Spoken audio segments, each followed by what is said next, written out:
Welcome back to JA Inspire Virtual, your virtual career fair. Your host, Dr. Troy Podell. With me is our next exciting guest, Elizabeth Class-Maldonado. She's an architectural associate with the firm Haley Donovan. She's an architect that coordinates and develops in collaboration with clients and communities the design of buildings from initial idea to the completion of construction. Her work is focused on sustainable, affordable residential projects for low-income communities. In her spare time, Elizabeth is a committee member and educator of the Architecture in Education K through 12 for the Center for Architecture and Design. You can find out more about the firm of Haley Donovan at haleydonovan.com. So, Elizabeth, the lead question I'd like to ask you, and welcome and thank you so much for being with us. Fun of live television, right? Yeah. Elizabeth, if you could start with the inspiration, why did you choose to pursue a career in architecture? So I pursued a career in architecture. I think when I was like in third grade, I had a project that I had to do a drawing of my community. And I made the drawings and I enjoyed so much the process of, drawing all the buildings, all my neighbor houses and the park and everything. And from there, I always loved architecture.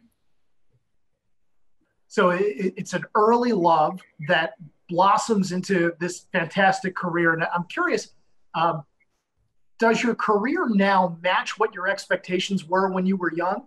And if you could expand a little bit more about sort of what your day-to-day is like as an architect. So yeah, right now, most of the things that I dream of, I'm doing it in my work right now. So the work that I do is, I'm an architectural project coordinator, and what we do is we work closely with clients and the communities to design buildings that are going to be enhancing and works for their needs. So we usually work together closely with them, and we have meetings and we develop the ideas of what are the needs of your community, what things you need that we need to include on our design that it helps you to create the community that you want to live in. So usually that's how we start, and from there we work with those ideas and those expectations and those needs, and we start designing from a concept and to a final building product.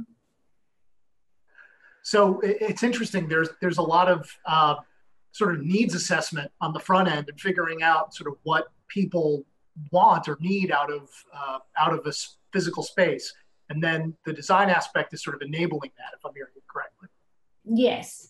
So we usually that's the way that we work, especially the type of work that we do. I work in an architecture office that is focused on low-income housing.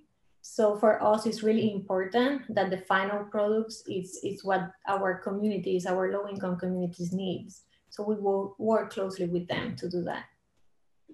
Elizabeth, I'm curious if you could please kindly expand on your education. What sort of education did you need in order to attempt a career in architecture? So I did a bachelor degree in environmental design, and after that I did a master in architecture. Architecture career can be a bit long. It starts with a professional degree, either a bachelor or a master. From there, you have to do several hours of professional experience under a licensed architect.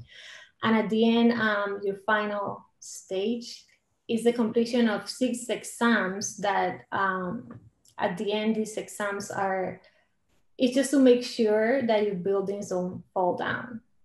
So at the end, you get your license and you can actually build something. Well, I'm glad that there's sort of that redundancy built into the system, right? And that front end preparation. I'm the child of an engineer and heard horror stories growing up about the Tacoma Narrows Bridge and the way that it was designed. So certainly glad that there's high professional standards.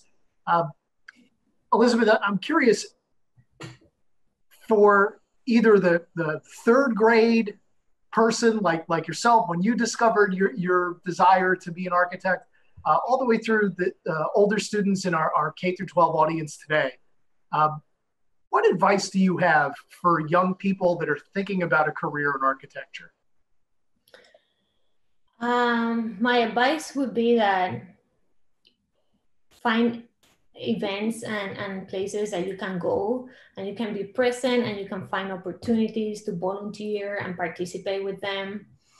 And also try to find experience, as much experience that you can. I know that we're talking about with students, but if you can volunteer or work on an architecture office, that they can show you something of the general idea of what architecture is. And also, I would say to look for people that can serve as mentor for you, and ask them all the questions that you want, that it doesn't matter. Even if you're scared that you think that people will say no, you will be surprised that there's a lot of people that love to be mentored and would love to work closely with you to help you to build your career path. So, yeah. It's amazing when I do my own work with students. The chief piece of advice that I have for them is the same as yours, that if you just get yourself out there and ask for help, most people will help a kid out. Yeah. To that end, Elizabeth, I've got one more question for you, if you'd be so kind. You've got your 17-year-old self by the shoulders. What do you tell her? Oh, I will tell her to ask all the questions that she wants to ask. Don't be scared of asking them. There's no dumb question, and it doesn't matter. All the answers are gonna be extra knowledge for you in the future. And I also would say, don't be afraid to make mistakes because these mistakes can be a really helpful tool for the future in your professional career. So the only dumb question is the one that you don't ask, right? Exactly, yeah. And have the freedom to fail. Both really sage advice, pieces of advice, Elizabeth, and I'm super grateful that you made the time for us. If you want to find out more about Elizabeth's exciting career in architecture, go to HaleyDonovan.com. That's with one L, HaleyDonovan.com. Elizabeth, thank you so very much for being with us. Please stay safe. Thank you for inviting me. Have a nice day. You too. And folks, we'll be right back with more exciting interviews after a short break.